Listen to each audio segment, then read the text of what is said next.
zaboravite strelu Altorioza. Vi ste iz škole Canterlot, zar ne? Ja sam Juniper Montage, rođaka reditelja Cantera. Šta kažete? Sjajne su! A.K. Yearling je odlično u upravljanju rekvizite za filmska snimanja. Da li si je upoznala? Kad je proveravala relikvije, ali sam uspela da dobijem potpisanu poslednju knjigu Daring Do. I koji je tvoj posao ovde? Uglavnom ujak donosim kafu i spremam set za snimanje. Uvek radim s njim dok nešto snima. Zato poznajem svaki delić studija kao svoj dlan. Pokušala sam da ga ubedim da ja igram Daring Do, ali mu se nije dopala ideja. Hej, jeste li videli set za film Tajno sklonište? Obično su vrata seta zaključana, ali ja imam ključeve koji otvaraju svaka vrata u studiju. Hajde, pokazat ću vam. 3 jelovnika, 6 vrsta fondija, 2 sobe samo sa slatkišima, a i dalje nitrato fontani kolača. Pa dobro, bar smo našli ove čokoladice sa kikirikijem. Toga nije bilo u vodiču, ali su bile preukusne. Slažem se.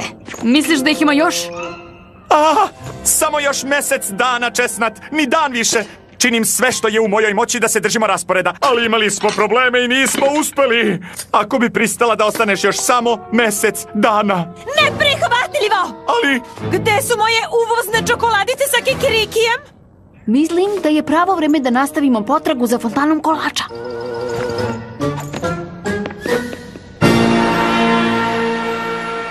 Trebalo je da vidite relikvije. Stvarno su fenomenalne. Tišina dok snimamo, molim vas.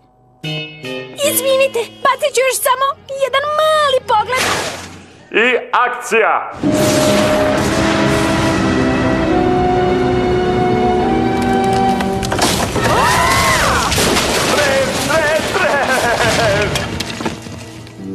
Šta se ovde dešava? Juče smo snimali scenu sa vulkanom i sve je bilo u redu. Snimanje će se odužiti. Nestale su! Sve su nestale!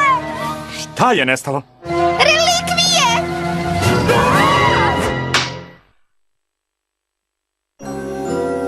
Želela sam da ih još jednom vidim i nije ih bilo!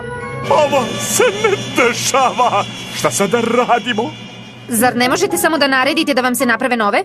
Nestale relikvije su lično odobrene od A.K. Yearling.